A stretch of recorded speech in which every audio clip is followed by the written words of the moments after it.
కర్మయోగం 3వ అధ్యాయం 26వ శ్లోకం. న బుద్ధిభేదం జనయే అజ్ఞానాం కర్మసంగినాం జోషయేత్ సర్వకర్మాణి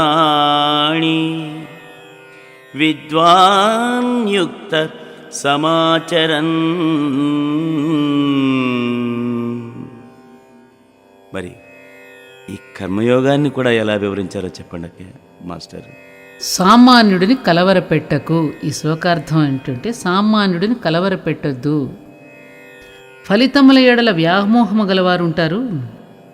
ఆ వ్యామోహంతోనే వారు నిరంతరం పనిచేస్తూ ఉంటారు. నిజానికి వారిది అజ్ఞానమే. అయినప్పటికీ వారిని ఒక్కసారిగా బెదరకొట్టడం పద్ధతి కాదు. కనుక ఆ పని ఎన్నడూ చెయ్యొద్దు. నిజమే, సామాన్యుడిని బెదరగొట్టడమే ఇప్పుడు జరుగుతున్నటువంటి పని. వేదాంతం పేరిట కనబడిన వారిని కనబడినట్లుగా ఓదరబెట్టడం మంచిది కాదు. అలా ఓదరబెట్టి వారు వినలేదని, వినిపించుకోవడం లేదని పెదవి విరుస్తూ ఉంటాం. అది కూడా పొరపాటే. పరిణామంలో ఎవరి స్థాయిలో వారు ఉంటారు. వారి స్థాయిని బట్టి వారితో మాట్లాడాలి. అందరితోనూ ఒకేలాగా మాట్లాడుతామంటే ఎలా? మన ఇంట్లో అనేక వయసుల వారు ఉంటారు. వారందరితోనూ మనం ఒకేలాగా మాట్లాడతామా? ఎవరికి తగినట్లుగా వారితో మాట్లాడుతున్నాం. మన ఇంటిలోని వయసుల వంటివే సమాజంలోని పరిణామాల స్థాయిలు కూడా. ఇది మనం గ్రహించాలి. అందరినీ ఒకేలా ప్రేమిస్తూ ఎవరికి తగినట్లుగా వారితో ప్రవర్తించాలి. ప్రేమలో ఎక్కువ తక్కువలు ఉండకూడదు. ప్రవర్తనలో మాత్రం తగిన పద్ధతి ఉండాలి. దీనిని మనం అభ్యసించాలి. ఒక తండ్రి తన బిడ్డలే సమస్తం అనుకున్నాడు. వారికి ప్రయోజకులను చేయాలనుకున్నాడు. ఆ తర్వాత వారు తనను గౌరవ స్థానంలో నిలిపితే ఆ స్థితిని అనుభవించాలి అనుకున్నాడు. ఇక అందుకొరకు తన పొట్ట కట్టుకున్నాడు. అంతా బిడ్డల కొరకే పోగు చేశాడు. వారి మీదే ఖర్చు పెడుతున్నాడు. బస్తీ వెళ్ళినప్పుడు దాహం వేస్తే సోడా తాగితే పావలా అయిపోతుందని, ఉంటే ఆ పావలా తన బిడ్డలకే ఉంటుందని సోడా తాగకుండా వీధి కుళాయి దగ్గర దాహం తీర్చుకుంటున్నాడు. భోజనం వేళకు హోటల్లో భోజనం చేస్తే 10 రూపాయలు అవుతుందని, ఉంటే తన బిడ్డలకే ఉంటుందని ఆ మధ్యాహ్నం 2 పళ్ళు కొనుక్కు తింటున్నాడు. రాత్రి ఏకంగా ఇంటికి వెళ్ళి అన్నం తినొచ్చులే, ఈ ఒక్కపూటికి ఏమవుతుందంటూ సరిపెట్టుకుంటున్నాడు. ఇలా ఎక్కడికెక్కడ తన సుఖభోగాలను కత్తిరించుకుంటూ, తన అవసరాలను కూడా కుదించుకుంటూ పిల్లలను ప్రయోజకులను చేయాలని, వారేదో పెరిగి పెద్దయి తనకు త్రవి తలకెత్తుతారని తాపత్రయపడుతున్నాడు. అతనికి ఏం చేస్తున్నా తన బిడ్డలే కనపడుతున్నారు. వాళ్ళని పైకి తీసుకుని రావడం ఎలా అన్నదే కనపడుతున్నది. మరొక ధ్యేయం లేదు, మరొక గమ్యం లేదు. అది అతని పరిస్థితి. ఇంతలో కాస్తంత వేదాంతం నేర్చుకుంటున్నవాడు ఆ తండ్రిని చూశాడు. ఏమిటి తను? ఇన్నేళ్ళు వచ్చాయి, బిడ్డల మీద ఇంత వ్యామోహం ఏమిటి అని ఆశ్చర్యపోయాడు. అతన్ని చేరి తను ఎరిగిన వేదాంతాన్ని అతడికి చెప్పాలనుకుంటున్నాడు. ఏమిటా వేదాంతం? ఈ సృష్టిలో తల్లి ఎవరు, తండ్రి ఎవరు, బిడ్డలెవరు, ఎవరికి ఎవరు, ఇవన్నీ మనం కల్పించుకున్నవి. ఇవన్నీ బంధనాలు. వీటితో మన ఇళ్ళు బందికానాలు అవుతాయి. ఇవేవి శాశ్వతం కావు. ఇవేవి మనతో రావు. ఈ వ్యామోహాన్ని విడిచిపెట్టి దైవస్మరణ చేసుకో, మోక్షం వస్తుంది, నీవు తరిస్తావు. ఇది అతడు చెప్పదలిచింది. చూడు, అలాంటి శుష్క వేదాంతం అన్నమాట. నిజంగా ఇలాగే వెళ్ళి ఇలానే చెప్పాడనుకుందాం. అతడు శ్రద్ధగా విన్నాడనుకోండి. అప్పుడేం జరుగుతుంది? చేస్తున్న పని ఎడల విలువ తగ్గిపోతుంది. ఇదంతా అబద్ధం అనిపిస్తుంది. దైవస్మరణక మనసు సిద్ధంగా లేదు. తనకి అది సాధ్యపడదు. అప్పుడేం జరుగుతుంది? అతడు కర్మభ్రష్టుడవుతాడు, ఎటూ కాకుండా పోతాడు. అతని మనసు అశాంతికి గురి అవుతుంది. అతనికి ఏదీ అందదు. అతడు దేనినీ పొందలేడు. ఉన్నదీ పోయింది, ఆ మరొకటి అందదు. ఇలా చేయవచ్చునా అన్నది ప్రశ్న, చేయకూడదు అన్నది సమాధానం. బుద్ధిమంతుడైన వాడు ఏం చేస్తాడు? ఆ తండ్రిని చేరదీస్తాడు. అతడి ఆశలన్నిటినీ వినిపించుకుంటాడు. బిడ్డలను ప్రయోజకులుగా చేయాలన్న అతడి కాంక్షను మెచ్చుకుంటాడు. తండ్రిగా మీరు మీ బాధ్యతను చక్కగా నిర్వర్తిస్తున్నారు అని ప్రశంసిస్తాడు. బిడ్డలను గురించి కూడా తెలుసుకుని ఏ బిడ్డను ఎలా తీర్చిదిద్దితే బాగుంటుందో తెలియచెప్తాడు. దానితో ఆ తండ్రి బుద్ధిమంతుడికి దగ్గరవుతాడు. అతడి సలహాలు తీసుకుంటూ ఉంటాడు. కొడుకులు వివిధ రంగాల్లో ప్రయోజకులవుతారు. సమాజాన్ని అనేక విధాలుగా సేవించగలిగారు, వర్ధిల్తారు.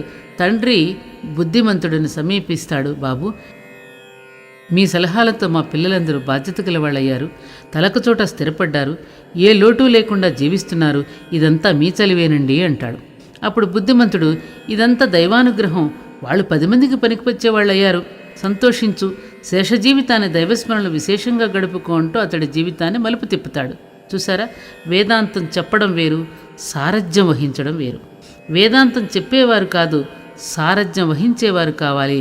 ఓ వేదాంతులారా, మీరు సారథులు కాగలరా? జాతికి కావలసింది సారథులు అంటూ స్వామి వివేకానందుడు చెప్పిన విషయాన్ని ఇక్కడ మాస్టర్ గారు గుర్తు చేశారు. సృష్టి క్రియాశీలమైంది. సృష్టిక్రియ నిరంతరము జరగవలసిందే. సృష్టిలోనికి వచ్చిన వారు ఎవరి వంతు పాత్ర వారు పోషించవలసిందే. అందరూ పనిచేయవలసిన వారే, అందరూ పనిచేస్తున్న వారే. పని చేయని వారెవరు? అయితే కొందరు పనిని ఫలితం కొరకు అని చేస్తున్నారు, కొందరు పనిని దైవం కొరకు అని చేస్తున్నారు. అంతే తేడా. ఇరు వర్గాల వారు పనిచేస్తున్న వారే. పని చేయవలసిందే, పని జరగవలసిందే. అది ఆగకూడదు. ఫలితంపై దృష్టితో పనిచేస్తున్నవాడు సుఖదుఖాలకు లోనయ్యే అవకాశం ఉంది. దైవాన్ని చూసి పనిచేస్తున్నవాడు నిశ్చింతగా బ్రతకగలుగుతాడు. కనుక నిశ్చింతగా బ్రతకాలి అంటే ఫలితాన్ని చూసి కాక దైవాన్ని చూస్తూ పనిచేయాలి. చేస్తున్నదంతా దైవం కొరకన్న సమర్పణ బుద్ధితో చేయాలి. అప్పుడు హాయిగా ఉంటుంది. కానీ ఫలితాలపై దృష్టితో పనిచేస్తున్నవాడు ఒక్కసారిగా దైవం వైపుకు మళ్ళగలుగుతాడా? ఇది సాధ్యమేనా? ఇది క్రమంగా జరగవలసిన పని. పిందె కాయ అయి కాయ పండు అయినట్లుగా జరగాలి. దానికి తోటమాలి ప్రోత్సాహం కావాలి. అతడి దోహదము, రక్షణ అన్నీ కావాలి. అలాగే ఫలితాల వైపు దృష్టి కలిగి నడుస్తున్న వాడిని క్రమంగా దైవం వైపుకు మళ్లించగలగాలి. ఈ విషయంలో మనం తోటమాలిలా ప్రవర్తించగలగాలి. గురువు చేసే పనదే. అతడిలోని మంచిని ప్రోత్సహిస్తూ ఆ మంచిని పెంచుతూ క్రమంగా అతడిని ముందుకు నడిపించాలి. దోహదం మనం అందించిన వేళ కాయ దానికదిగా పండు అవుతుంది. అలాగే మానవుడు కూడా పండగలడు. నడవలేని వానికి నడకన వచ్చేటట్లు చేయండి. అప్పుడు అతని చేతిలోని కర్రను అతడే పారేస్తాడు. మీరులాగే ఎక్కర్లా. నడవడం చేత వచ్చే లోపల మీరు తొందరపడి కర్ర లాగేశారనుకోండి, అతడు కూలబడిపోతాడు. చూడండి, ఈ సృష్టిలో ఫలితం ఆ కర్ర లాంటిది. నడవలేని లోకం దానిని పట్టుకు నడుస్తున్నది. ఫలాపేక్ష లేనిదే సగటు మనిషి పనిచేయలేడు. దాన్ని మీరు పక్కకు నెడితే అతడు కర్మభ్రష్టుడవుతాడు. ఇది అతడికి మంచిది కాదు, సృష్టికి మంచిది కాదు. కనుక భగవంతుడే ఏర్పాటు చేశాడు. తనను చూసి పనిచేయడం చేతనొచ్చే వరకు ఈ ఫలితం అనే చేతికర్ర అతడిని అవసరమని ఆయనే ఏర్పాటు చేశాడు. కనుక ఫలాపేక్ష కూడా దేవుని ప్రణాళికలోని భాగమే. ఇంతకు కావలసింది మానవుడు మానకుండా పనిచేయడం. ఇప్పుడు ఇక్కడ ఏమంటున్నారంటే ఫలాపేక్ష లేకుండా, ఫలాపేక్ష అనేటటువంటిది కూడా దేవుడి యొక్క ప్రణాళికలో భాగమే. ఫలాపేక్ష లేకుండా ఉండదు. కానీ కావలసింది మానవుడు మానకుండా పనిచేయడం. వాడు ఫలాన్ని చూసి పనిచేసినా, పరమాత్మను చూసి పనిచేసినా పనిచేయడం మాత్రం మానకూడదు. ఇది దేవుని నిర్ణయం. తనను చూడడం చేతనయ్యే వరకు తన స్థానంలో ఫలితాన్ని పెట్టి పనిచేయిస్తాడు. తాను గోచరించే సమయం వచ్చేటప్పటికి తానే గోచరిస్తాడు. ఈ లీలను మనం గమనించాలి.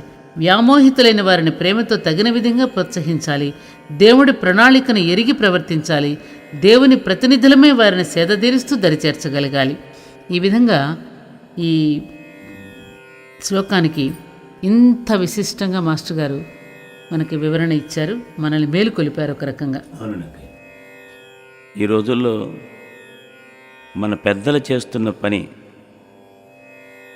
పూర్తిగా అర్థం కాని రీతిలో వివరణలు ఇస్తూ సామాన్యుడికి ఏమాత్రం బోధపడని విషయాల మీదకి వెళ్ళి వాడిని ఈ మన నుంచి పరిపూర్ణంగా దూరం చేసేటువంటి పరిస్థితి ఏర్పడేటట్లు చేస్తున్నారు. అంటే పాండిత్యం అంతా వాళ్ళ మీద గుమరించి, అదేనండి. అదే వచ్చిన ఇబ్బంది ఏంటంటే ఇదిరా పరిస్థితి అని వాడికి అర్థమయ్యే రీతిలో చెప్పాల్సింది పోయి అర్థం కాని రీతిలో వాళ్ళకి ఇచ్చేస్తూ ఉన్నదానికి భయపడే స్థితిని కల్పిస్తూ భయంతో వాళ్ళని మనందరికీ దూరం చేస్తూ వాళ్ళందరూ కూడా ఇతర మతాల వైపుకు మొగ్గు చూపే పరిస్థితికి దోహదం చేస్తూ ఉన్నారు. దీనికి పరిపూర్ణంగా మాస్టర్ చెప్పిన దానిలో అర్థం ఏంటి? దీనికి మనమే మూలం. పెద్దలుగా ఉన్నవాళ్ళ మూలం, గురువులుగా ఉన్నవాళ్ళ మూలం, తెలిసిన వాళ్ళుగా మనం చెప్పకపోవటం ఈ అనర్థాలకు మూలం అని అన్నీ కూడా ఎంతో వివరంగా మనకి ఈ శ్లోకంలో వివరించారన్నట్టు. కర్మ భ్రష్టత్వానికి కారణం ఏంటో, అసలు మనం ఏమి చేస్తే దీని నుంచి బయటపడగలుగుతాం కూడా ఎంతో వివరంగా చెప్పారు. సామాన్యుడిని కలవర పెడుతూ ఉన్నాం. ఇప్పుడు ఆ కలవరానికి గురి చెంది అన్య మతాల్లో కూడా ఇప్పుడు వెళ్ళే పరిస్థితి మామూలుగా వెళ్ళడం కాదండి, ఏదో ఒక ప్రవాహం వెళ్ళిపోయిన పరిస్థితి మన గురువుల మూలాన వస్తుంది. అందుకే గురువు చేయాల్సిన పని ఏమిటో మనకి ఈ శ్లోకంలో చక్కగా వివరించారు మాస్టర్. మాస్టర్ చెప్పింది మీకు నచ్చినట్లయితే ఏం చేయాలో మీకు తెలుసు కదా. మరికొన్ని వీడియోల కోసం మీరు సభ్యత్వాన్ని పొందండి.